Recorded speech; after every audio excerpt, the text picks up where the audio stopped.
Assalamualaikum warahmatullahi wabarakatuh. Bismillahirrahmanirrahim.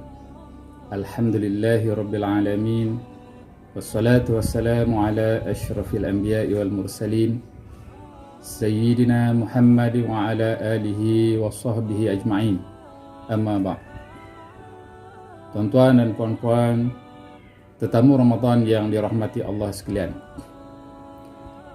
hari ini saya akan membicarakan ibrah Ramadan yang bertajuk Ramadan, Madrasah Pembentukan Akhlak. Tuan-tuan dan puan-puan, tetamu Ramadan yang dirahmati Allah, puasa bukanlah sekadar menahan dari makan dan minum atau nafsu dan syahwat.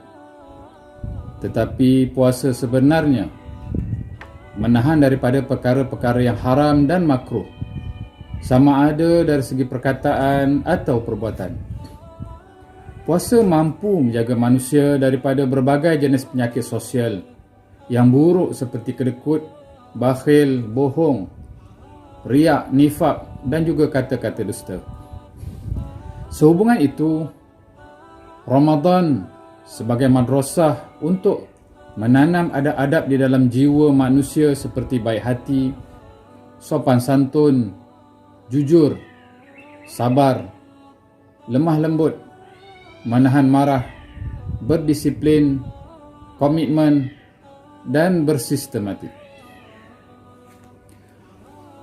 Madrasah pembentukan akhlak yang pertama, puasa menanam sifat sabar dan menahan marah.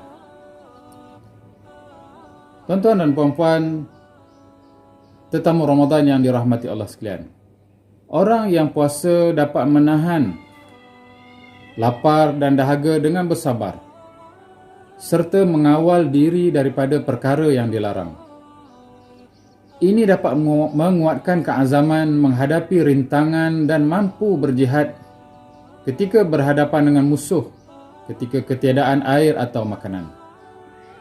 Oleh itu, ganjaran bagi orang yang berpuasa dengan sabar dan ikhlas sangatlah besar di sisi Allah Subhanahu wa taala, sebagaimana firman-Nya di dalam surah Az-Zumar ayat yang ke-10. A'udzubillahi minasyaitonir rajim. Innama yuwaffas sabiruna ajrahum bighairi hisab. Shadaqallahul azim.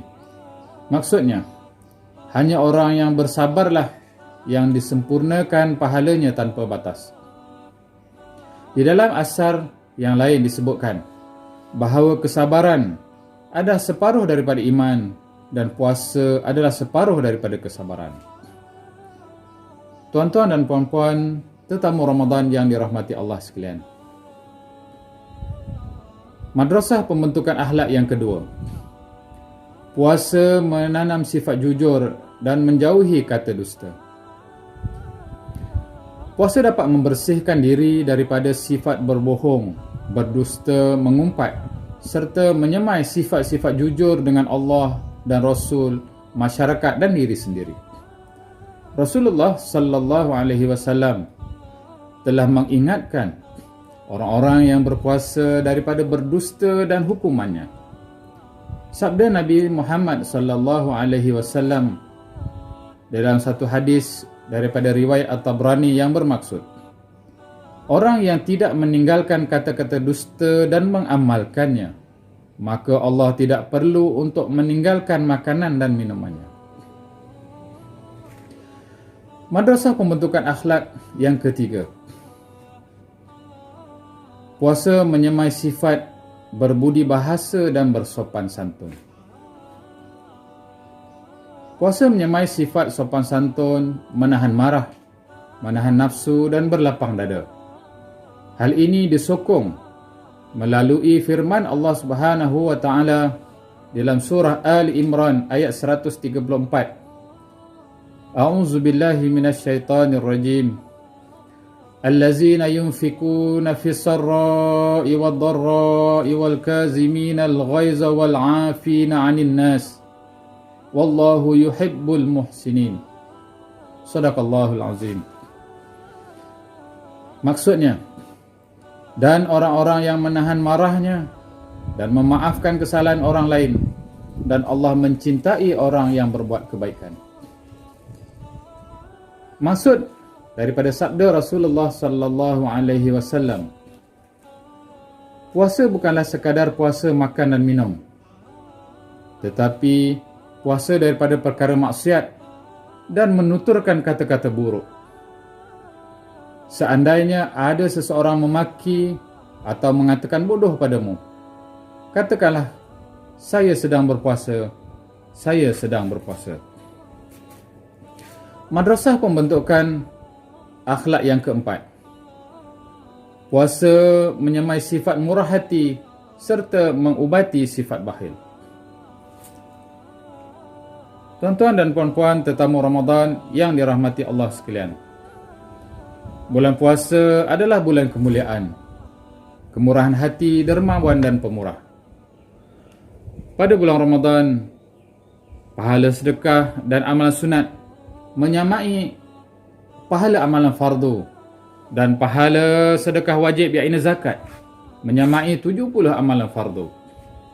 Nabi Muhammad sallallahu alaihi wasallam adalah manusia yang paling dermawan, dan baginda menjadi lebih dermawan pada bulan Ramadan.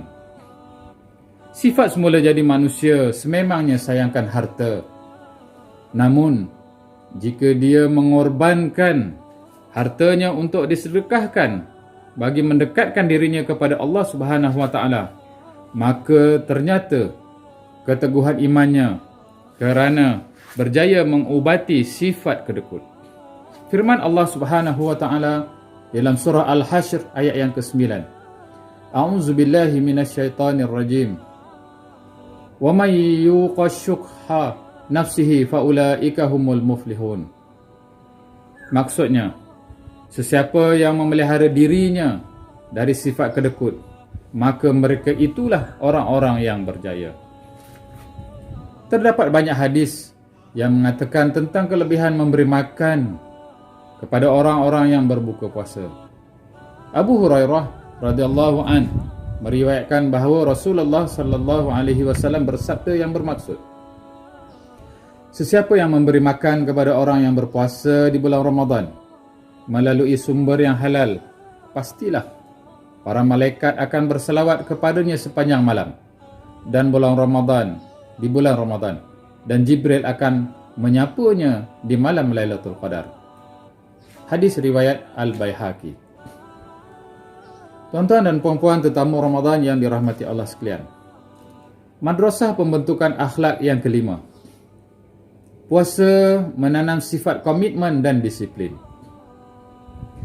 Di dalam bulan Ramadan, kita dapati semua umat Islam bersahur dan berbuka serentak pada waktu yang sama, mendirikan solat malam pada waktu yang ditentukan, dan merayakan serentak Aidilfitri pada tarikh yang sama.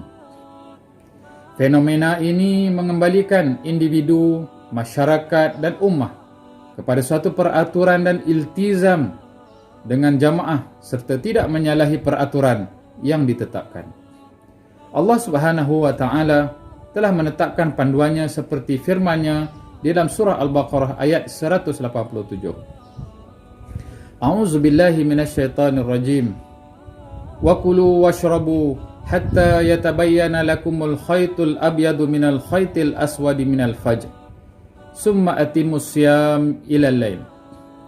Maksudnya, makan dan minumlah hingga jelas bagimu perbezaan antara benang putih dan hitam, iaitu fajar. Kemudian sempurnakanlah puasa sehingga waktu malam. Sadaqallahul azim. Kita dapat menyaksikan ketika duduk di hadapan hidangan, tiada siapa pun yang berani menghulurkan tangan menjamah makanan atau minuman, sehinggalah azan berkumandang yang menandakan telah masuknya waktu maghrib. Daripada Abu Sa'id Al-Khudri radhiyallahu an, daripada Rasulullah sallallahu alaihi wasallam yang bermaksud, sesiapa yang berpuasa dan mengetahui batas-batasnya dan memelihara perkara-perkara yang sepatutnya dipelihara, nescaya akan dihapuskan dosa-dosanya yang terdahulu. Hadis riwayat Baihaqi dan Ibnu Hibban. Tuan-tuan dan puan-puan tetamu Ramadan yang dirahmati Allah sekalian. Sebagai kesimpulannya, benarlah bahawa Ramadan merupakan sebuah madrasah yang menanamkan akhlak yang luhur dan menyuburkannya kepada Muslim yang berpuasa. Kerana puasa dapat menjadi benteng dan mengawal daripada akhlak yang buruk. Ambillah peluang dan kesempatan ini untuk membersihkan jiwa daripada kekejian dan keburukan, kepada menghiasi diri dengan kejujuran dan amanah, bermurah hati, kemuliaan, menahan marah, berlapang dada dan berkata benar. Sekiranya akhlak luhur ini tercapai, maka akan lahirlah individu soleh dan rumah tangga yang harmoni serta masyarakat unggul yang saling lengkap melengkapi. Akhirnya terbinalah sebuah negara yang baik dan mendapat keampunan daripada Allah Subhanahu wa taala. Sekian, wabillahi taufiq wal hidayah. Wassalamualaikum warahmatullahi wabarakatuh.